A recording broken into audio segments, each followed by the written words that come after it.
Hey girl, Marissa here. You are listening to the Codependency podcast.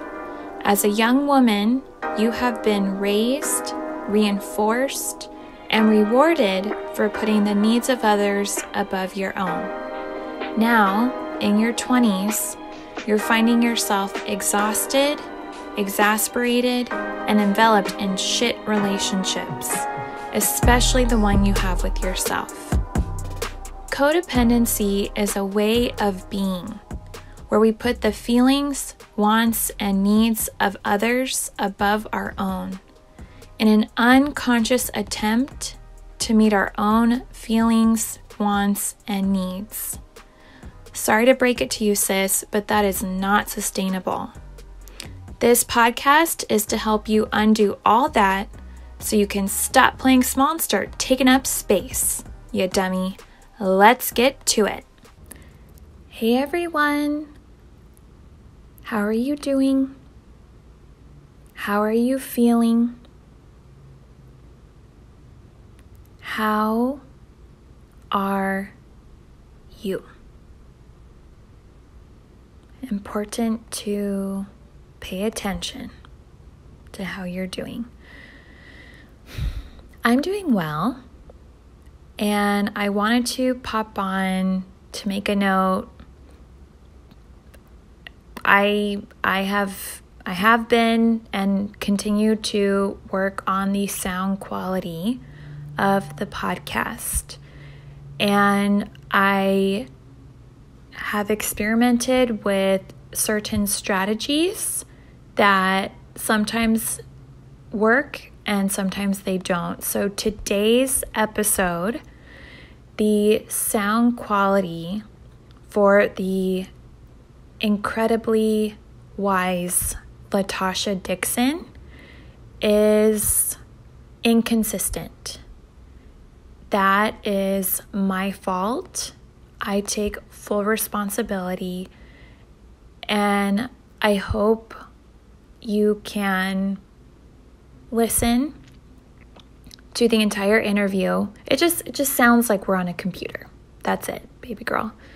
So just a heads up, I appreciate your patience, and know that I know it's hard sometimes to hear her and I'm working on it. I am. So hope it resonates. Remember, questions in the show notes at the very bottom, at the very end. And without further ado, here is Latasha Dixon. Oh, hello everyone. So today we have Latasha Dixon. She is a licensed marriage and family therapist in California. She is the CEO and clinical director of her private group practice, Emerge Psychotherapy Services, and owner of Merge Matchmaking. Latasha believes in helping others emerge into their best, true, authentic selves, as well as helping singles experience self-growth. She has found the direct barrier for most people: neglect to self. Tasha helps people choose self more in meeting their unmet childhood needs to then find true, healthy, long-lasting love. Tasha, thank you for coming on the Codependency podcast. Thank you for having me. I'm excited. Awesome. All right. First things first, how do you define codependency? For me, codependency is basically a person who sacrifices their own needs for those of others, and without any awareness that it's even happening. I think it's also when a person feels a sense of obligation, that's the word I'm going to use, obligation to other people, and to their feelings, and that they have to kind of fulfill something for them. And then that they also feel like they can't hold any expectations for themselves. Like their feelings and their needs are just pushed aside, or other people's become more important than theirs. Mm-hmm. I love without awareness, because we have no idea that we're doing it until we listen to podcasts like this or read some book or watch some show and the light finally comes on. But until that moment, it's happening behind, like in the unconscious almost. We're just, in return though, there is a return. The return is a false sense of self-fulfillment, or not even self-fulfillment, but that someone else is seeing us in some kind of way. That's kind of the cap at where we put approval for ourselves at, like how other people see us and approve of us is all that matters. Right. Yeah. Yeah. I remember in high school, I had a girlfriend. She was a budding alcoholic, and she was coming to school drunk. She had alcohol in her backpack, and the drug dogs would come and smell. And I was so worried about her. I was trying to take care of her and protect her and enable, right? I didn't know it, but I did. I had some other girlfriends and they were like, "What are you doing?" And I was like, "What are you doing?" I had no awareness that there was any other way to be interacting with her. Yeah, like you said. And I was shocked at what I perceived at the time, their lack of care and consideration. Yeah. But yeah, no awareness. Mm-hmm. Yeah. And do you have any experiences from your own life of codependency that you can share with us? Absolutely. How much time do we have? Girl.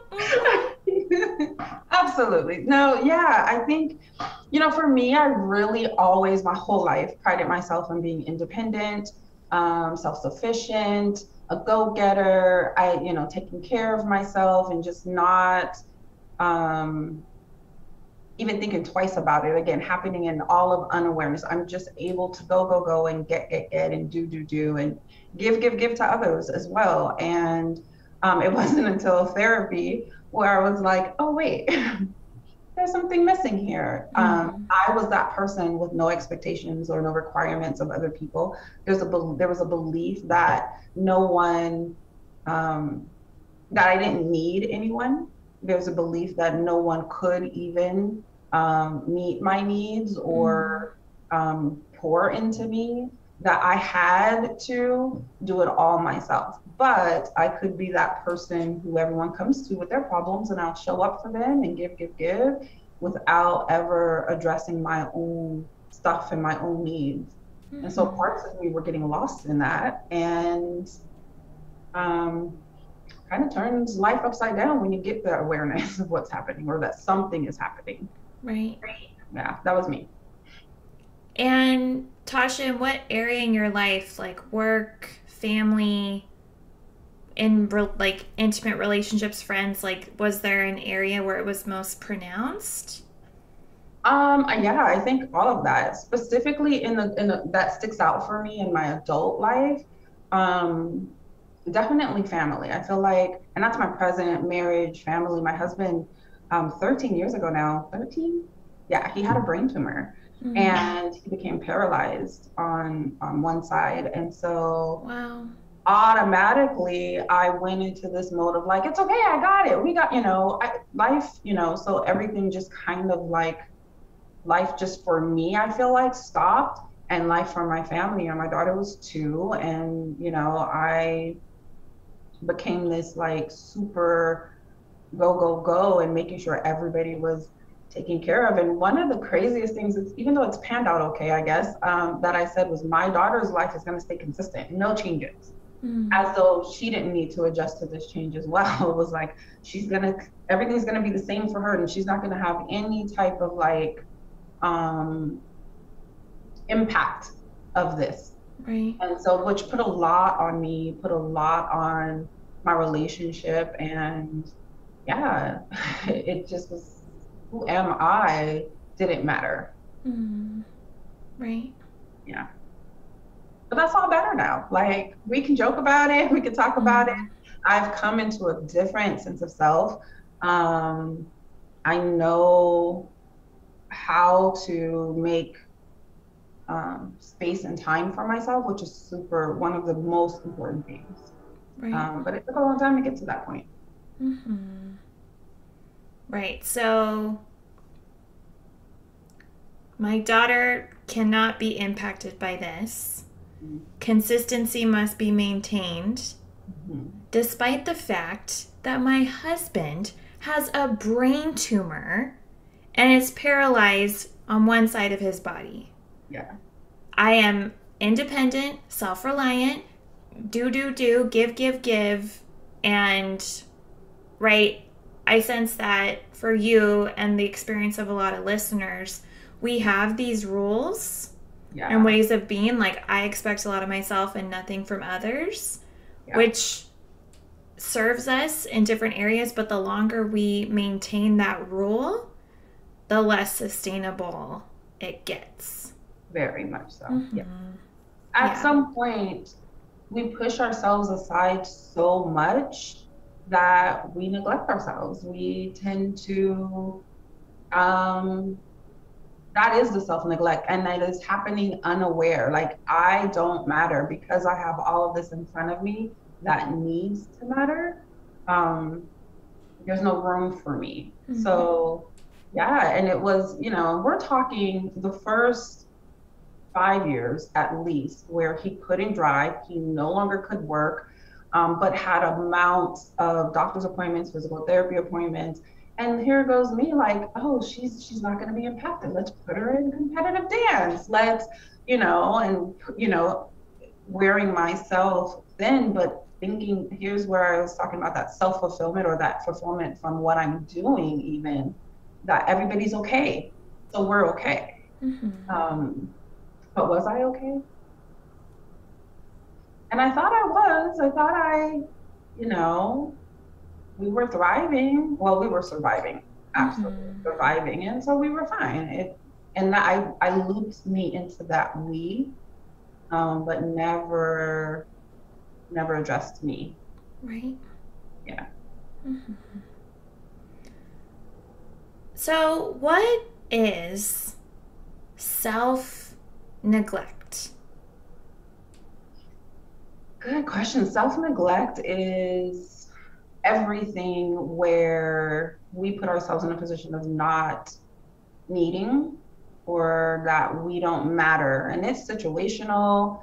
It could happen this hour, but not the next. But it's really not choosing ourselves and not seeing ourselves in these types of situations where we,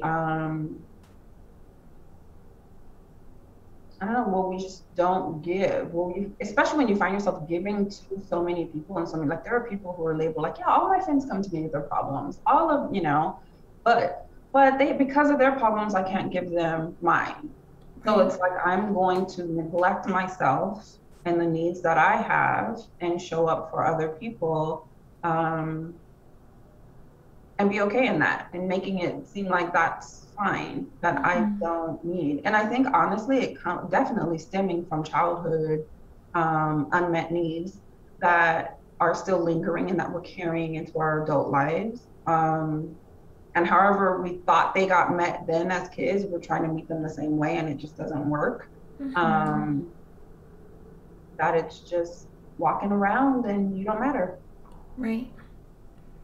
And I know, Tasha, when I went to graduate school, I learned about child abuse and neglect. And, right, we're supposed to report neglect. And yeah, I feel like the images are that we learned about, it's a kid in tattered clothes who's starving, who hasn't been bathed, and maybe they've been missing school because no one's taking them. And, oh gosh, I'm trying to think of other, like, stereotypes of neglect. Food, shelter, water. Yeah, or maybe they're not touched, right? They're not getting hugs and kisses and affection. Yeah. right? This extreme image of neglect, which I sense that when we therapists start to talk about self-neglect, it's easy for people to assume they're not doing it because they're clothed, fed, hydrated, and have some physical contact with someone. Yes. So we all need to be reported. We do. Everyone, we are calling Child Protective Services. Yeah.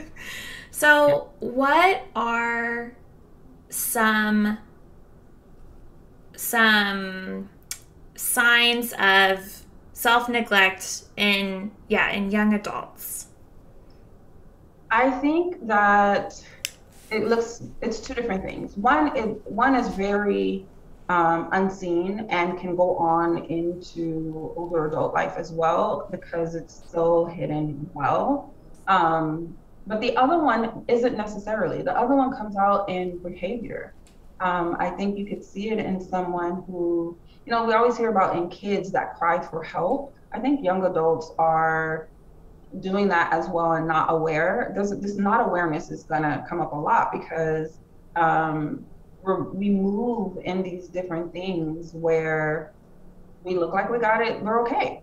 Like you said, we don't have those external signs of what's happening. So it's definitely more internal. Mm-hmm. But when it's extreme and we have these internal feelings, they get projected out in our behavior. So it's like your friend who was coming to school drunk. It's people who tend to, which was me as well, how my codependency shows up in another way is that overworking, filling my schedule beyond belief and claiming to be so overwhelmed, but like who's in control of that? Mm-hmm.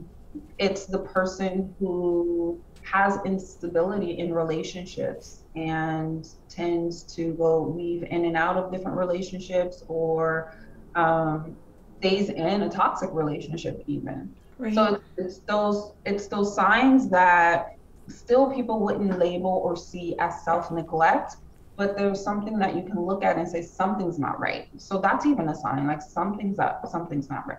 Mm-hmm. A bigger one that I've seen is when you are kind of on the outside really together and really have it, but for some reason on the inside you're like, no, I'm not. I don't know what it is, but something's wrong. Something's up. Right. That's when the awareness starts to whisper. Yeah. Mm-hmm. But before that, you're right.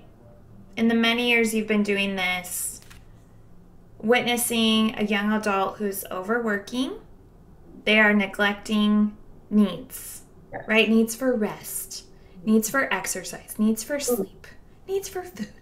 Mm-hmm. If they are abusing substances, binging on anything, binging on Netflix, everybody, and food and alcohol and substances and shopping and sex, etc. And just, a pattern of maintaining or coming in and out of unhealthy relationships. Yeah. And a lot of the things that you just mentioned people are afraid of to even address because, you also just mentioned symptomology to disorder. So it becomes skewed when it's like, is it this or is it this? And that's why for me, starting with the self is a good place to start to kind of help weave out what is going on. Mm-hmm. And usually it's the self. It's that you're not looking into self enough to care. Right. So it's like from self-neglect, it's like how to discover that that's what's happening is looking at self first, because the person you just described in these behaviors also look like a mental health disorder. It looks like out of control life and behavior. So they kind of mirror, and we have to be careful of what we're dealing with and what it is. Mm-hmm. And how do you sense in your own experience and with the clients you've worked with culturally we unintentionally enable and encourage self-neglect, right? If I had seen you, 13 years ago or whenever, I would be like, oh, look at Tasha. There's tragedy. And look at her. Her daughter's in super crazy dance competitions. And she's, you know what I mean? Like someone could really celebrate your self-neglect. Yes. Which happened. Yeah. What does that look like? Yeah, it happens a lot. It also happened in forms of like people, and thank you all for that, but like people who, no, Tasha, no. no, thank you. People who sent me like thank you notes for honoring my vows, through sickness and health, and people who were like, and honestly, when I got that, here comes in self-neglect and like, well, what are my options? Like, of course I'm gonna, of course I'm here. Of course I'm gonna do all of this. But yes, you're right, that celebration of strength, especially culturally. I always say this, and I'm saying it even more, that being called a strong Black woman is not a compliment. That is not a compliment. That is that's pressure, and it's barrier. But I am that, but I'm so much more. But when I'm not in the awareness that I'm in now of myself, then it was like, yeah, I am. Like, let's keep doing this. Let's keep pushing. Let's keep going and keep being strong. This is what I'm told to do, and also I can date it back to how I was raised. My mom was a single mom and worked so hard. Work was everything. And so the model for me was work, strong, working woman who provides really well for her family, and we were okay and we were good. Even through struggle and trials, she still did it, and so that's to be celebrated. And that's looking back, that's how it was for me. That probably was, that celebration was the push for me to keep going in that. Right. Yeah. So parents and extended family can model self-neglect. Bosses can reward. Bonuses, pats on the back, high fives, promotions. Partners can love you so much for tending so well to them. Yeah, and thanking you, and just really. Right? Dance instructors can thank the parents for, really helping the girls on this project. Yeah, being there for them, getting them to where they need to go, all of those things. Right. Yeah. And so, again, we are potentially raised to be self-neglectful and then reinforced and rewarded. Yeah. Yeah. And that's why that word is so, that's why it's self-neglect, because people don't know. Right. I did not wear that on my sleeve. I was not walking around saying this was happening in my family. I was smiling and pushing along and saying, everybody has problems. What are you talking about? This is nothing. And so it's up to us to kind of, even because of that lack of awareness, no one else can see it. What we are presenting is what they see. They don't know the underlying things happening. And so that strength comment and all of that just is what is normal to say. They don't see my internal struggle. And I'm going to make it a point to not show it. Right. Yeah. And then that conscious, that self, right? I know earlier this year, thanks to overworking myself last year, there was a day, I think it was in February, and it was just before therapy. I was sitting here at this desk, and I had put makeup on, and then I wanted to rest my head. So I put my head down on the back of my hands, and I started crying. I was like, where's this coming from? And then there was this like still small voice in me. It was like, I'm tired. And yeah, this is being a licensed therapist for 3 years. And, I just started the podcast and I'm helping my patients, self-care, and yet, right? I had a very busy holiday-ish season, launched the podcast, and I was exhausted. Yeah. So when that voice comes up, I think I've had multiple encounters with it. For the listeners who are starting to hear that, what is an initial step in honoring it as opposed to doubting it? There's only one answer to that. And it's the cure. No, I'm just kidding. It is, though. Self-care. Mm-hmm. It's the one thing that sounds simple enough, but it's the hardest thing for people to do. Right. And it's not even needing to be aware at that point in the initial step of what is going on, or seeing that there's huge neglect happening, but choosing things like implementing yourself in the care that you're giving others, that initial piece of just even one thing a day, self-care.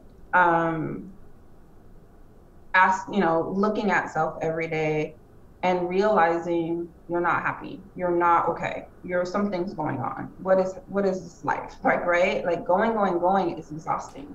Mm-hmm. So it's like that when you put your head down and you said, I'm tired, that's the initial step, is right. To say, wait, I need rest. I'm tired. And I think people who are going don't even acknowledge that. Mm-hmm. They're tired. And they probably are like, I'm so tired, but they're not saying it like you said it. They're not saying like, I'm tired. Like, I need to slow down. They're saying, I'm tired, but, and they're going. Mm-hmm. So slowing down, saying you're tired, and implementing self-care by giving rest. Mm-hmm. And, right, self-care is a buzzword for therapy, codependency, Instagram. How do you define it?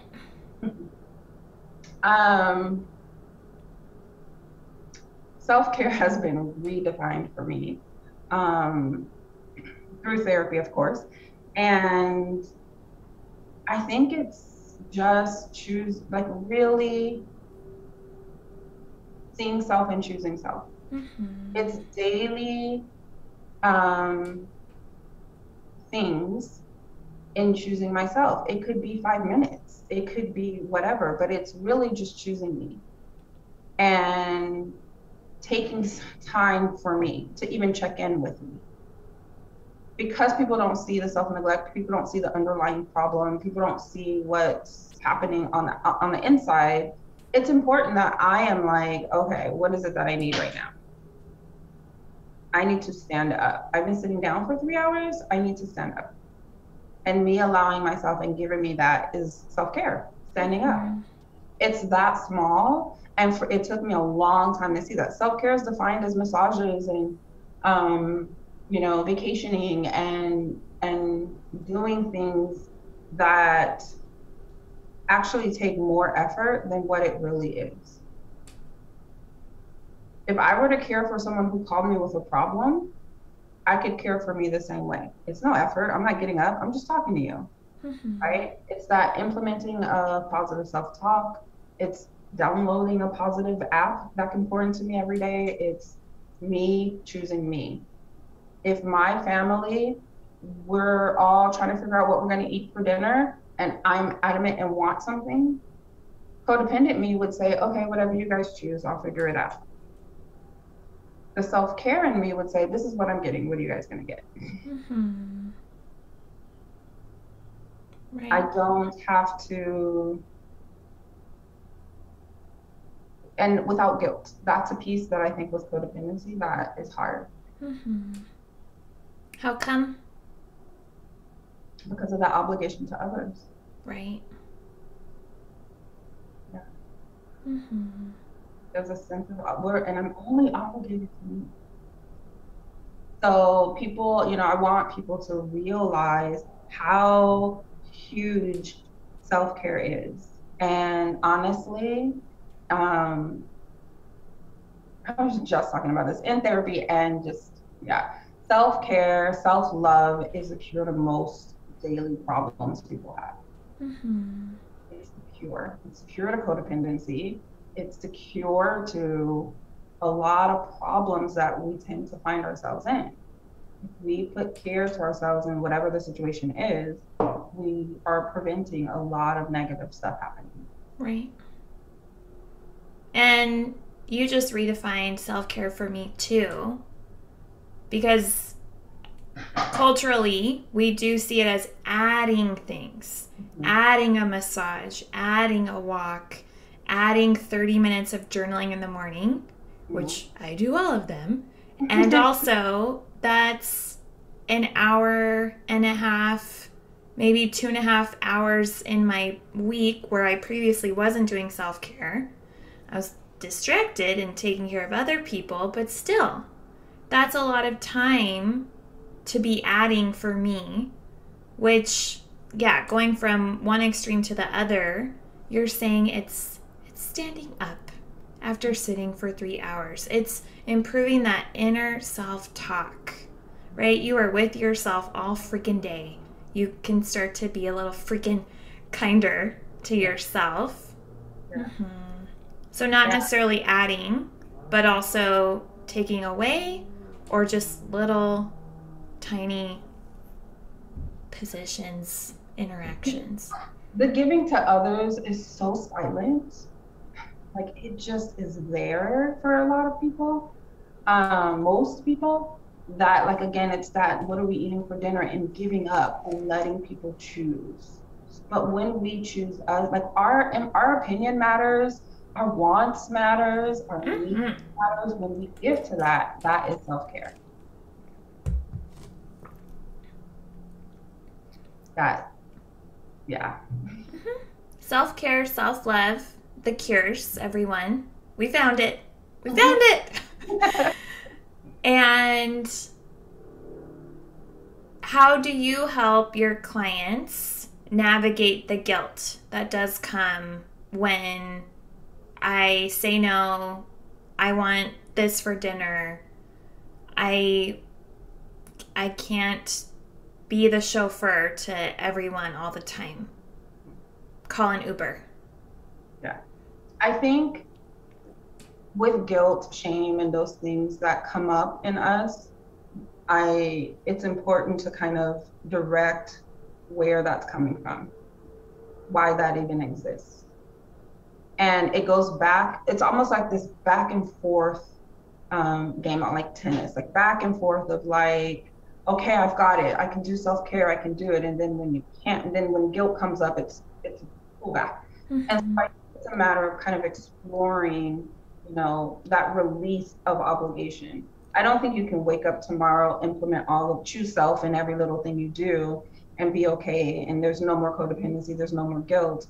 I think that it's situational, and teaching clients that every time it comes up, again, do some self-care even in the guilt. Why do I that self-check-in? Why is it here? I'm really big on separating terms like guilt and shame from who the person is. Because in self-care, we're growing self-love, and we're starting to figure out who we are in self. So it's just a process. And I think when I separate, teaching them, like, okay, take the guilt here, put it in the air, give it a color, give it a name, ask it, like, what is it that you want with me? What are we doing here? Kind of seeing the separation. I'm going to be me. I'm in me. I'm choosing me. And you're here trying to get in the way. What is it do you want? And then make a choice. Am I going to let you in and kind of sit there, or am I going to tell you to just get away and go away? So we're helping, them put more like CBT, control over thoughts, by doing that exercise. And then we're also helping them stay to themselves as much as they can, and seeing that they are not the guilt. They are not the shame. I do that with feelings. I even teach them how to do it with happy feelings, good feelings. And then, yes, we're going to let you back in. Those we want to. So how they are giving themselves permission to have all of this in. That quite a bit so that they can see it and not soak it into their core. Right. They are. And not be dissuaded, distracted by the guilt. Because that's the attempt. Okay, I'm going to set this boundary. I'm going to practice this form of self-care. Oh God, I'm a terrible person because I'm canceling taking time for myself. Okay, if guilt overwhelms me enough, I'm just going to, okay, never mind. Yeah, I'm sorry I said that, and I'm available. Yeah, but that check-in lets them say, but if I go, then all of this becomes a problem. There's a reason why you don't want to go. You're tired. You got an early morning. You have all of these things. You know. So kind of checking in with self and running through the list. If I say yes to this, all of this then piles up on me, becomes worse, feels like this. But if I say no, other people are going, like, you know, they start to put clarity to the problem, like, you know, really what is their need for that. There are times where we in this process can decide, yes, I want to go. But there's self-care in that too. Even if I'm tired, if I make the choice of yes because I want to do this, that's self-care. But if I'm saying yes because I feel like you need me to, or it's for you, it's absent of what I need and what I have going on, that's not self-care. Right. Just the power of choosing you and choosing for you is self-care. Right. And like detangling yourself from the guilt, from the shame. Hoping it makes sense. I'm curious, we do keep talking about self. And this is the Codependency podcast. So we are learning, what is self? Yeah.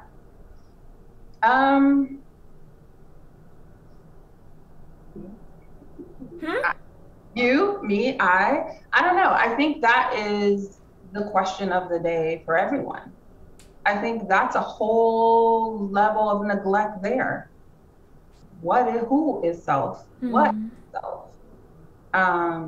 Because if we really answer that question, the word selfishness is going to come out. Like, you're selfish, you're a selfish person. Because most people are afraid or conditioned to believe that they should not consider self. Now you're a narcissist. Now you're all these things. That's the question of the day. And I think it's individually to be answered. I think it's not a general answer of who or what is self. I will say, as an answer, that maybe self is who you define it to be. I get people all the time who have that feeling of not enough, not being enough. And I have one saying to everybody who says that to me: how can you not be enough when you define your enough? If I'm defining it, there's no way I can come up under it. And if I do, then the expectations are too high on myself. So self is who we say we are.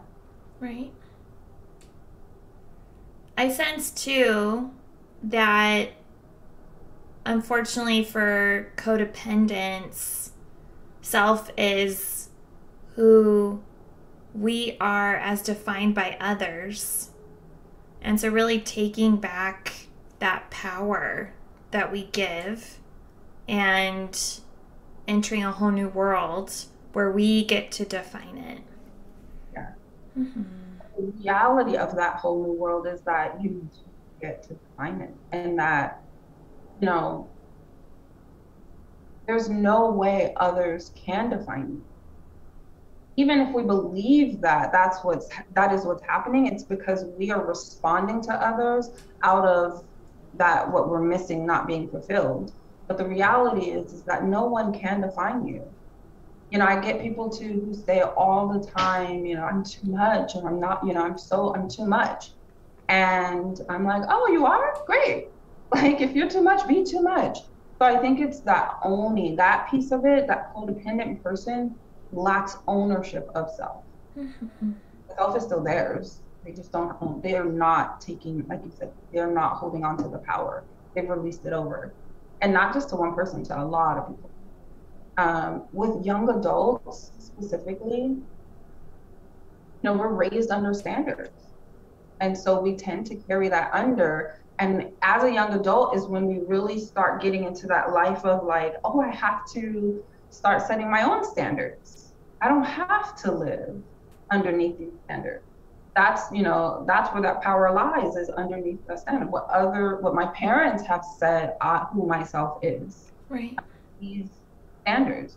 But now I'm an adult and I'm getting into relationships, I'm planning a life, I'm getting into a career, and I need new standards. I may pull from the standards that my parents gave me and kind of good, take out what doesn't fit anymore, but I'm creating my own, which means I'm pulling in ownership of self. It takes people longer to get to that. There's a huge account of fear in that they don't want to tap into. Mm-hmm. Right. And yeah, I know in my early 20s, my sense of self was a needy, incompetent, incapable girl. Right? And so I spent a lot of time on the phone with my parents. I don't know how to handle this situation. And I sense, again, like that unintentional reinforcement where they would help me. It wasn't like, well, Marissa, what do you think? I was like, I don't know anything. And so, yeah, thankfully at that time, my dad did encourage me to go to therapy. So kudos to him. And then being in that chair, being in that place, being asked those questions. Yeah. Like, well, what do you think? What do you want? What do you value? How are you feeling? Mm-hmm. Yeah. But you were led to that. And I don't think those are questions being asked enough. Mm-hmm. I think naturally parents don't know how to ask those questions out of their own fears and having been out in the world. So I don't even think the expectation is on them to be the ones to do it. They can lead you to, like yours did, a place that can give that to you. But I wonder too if young adults, which probably is happening more now than it did in my day, where you're asking each other those questions. Right. Something has to come into place where you are inquiring of self. What do you want? I do a lot of saying, but who told you that? Mm. That has to be one way. Who, because we're so conditioned underneath what's already there. Why are we going to question it? Mm-hmm. I do that a lot too. I said, says who? Mm-hmm. Says who? And it's like, oh, I remember last year, especially with COVID, some of my patients were like, oh yeah, like, we're all getting together at my aunt's house for Christmas. Can't miss this year. I'm like, says who? Who says you can't miss Christmas during a pandemic? And yeah, their beliefs and feelings about getting together were different than their relatives. And it's like, we can honor and respect that. It's okay. But yeah, they were just like, oh, woe is me, I have to go. Yeah. And so, crazy excuse to get out of it, but you don't have any excuses. Right. I don't want. Mm-hmm. Okay, last question. Before this,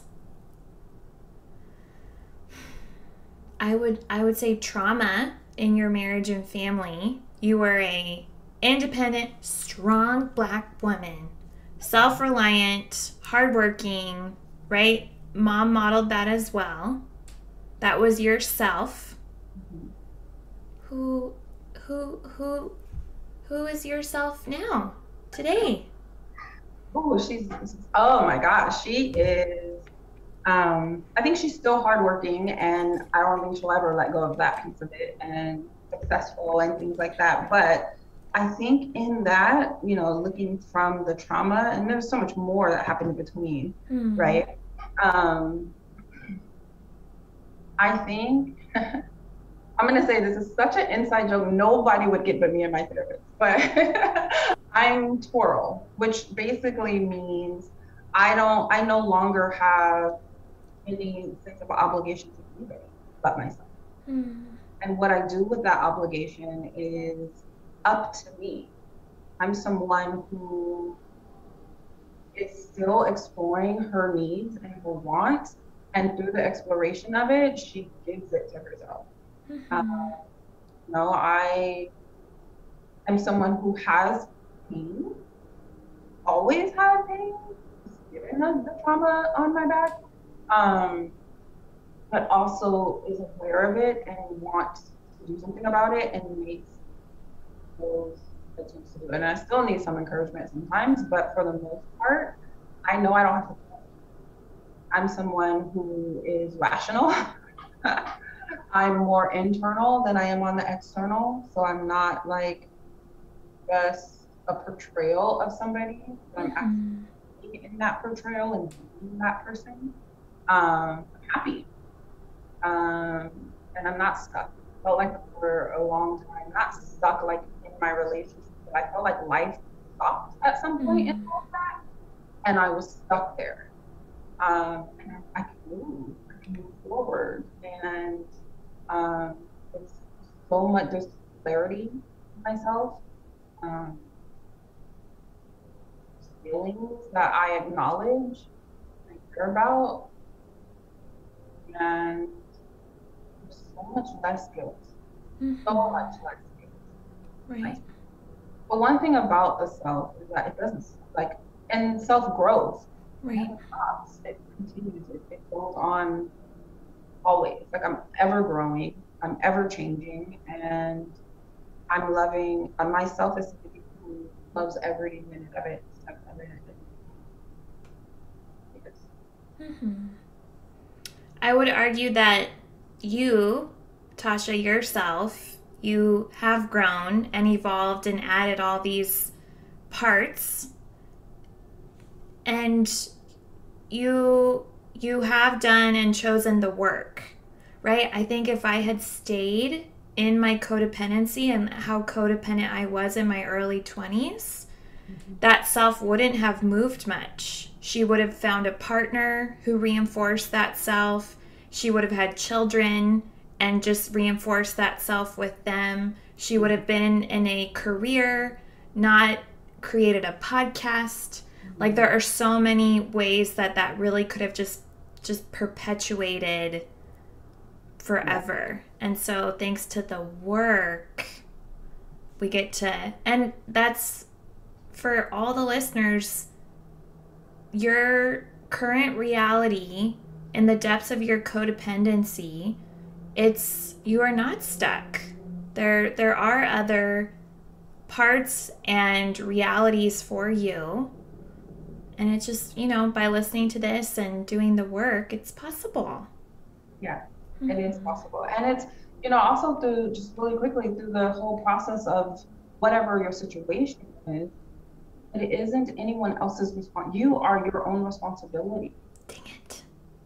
Dang it. I know, how dare it, right?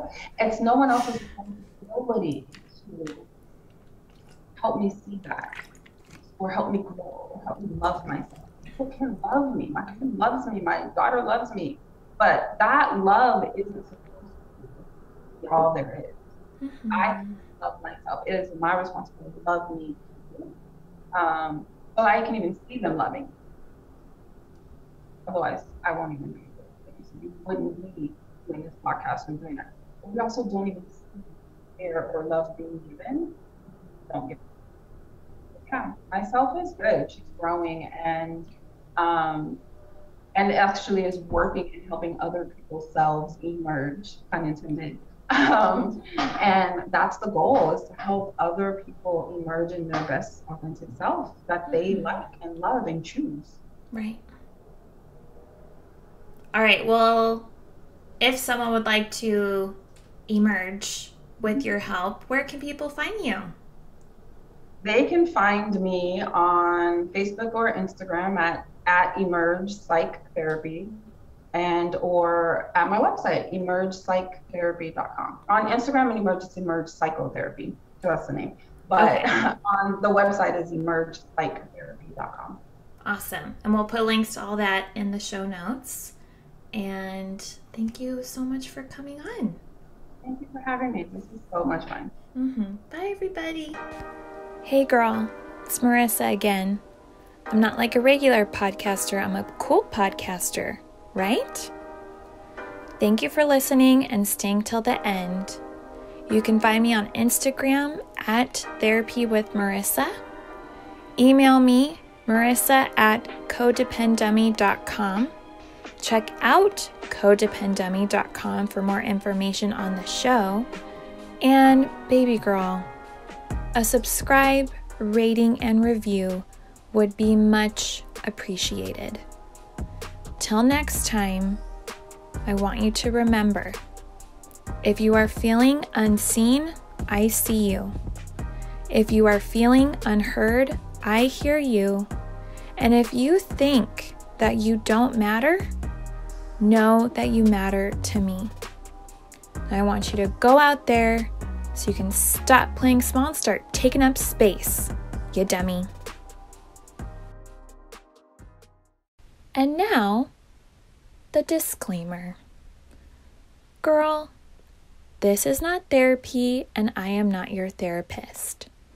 This podcast is designed to provide accurate and authoritative information in regards to the subject matter covered.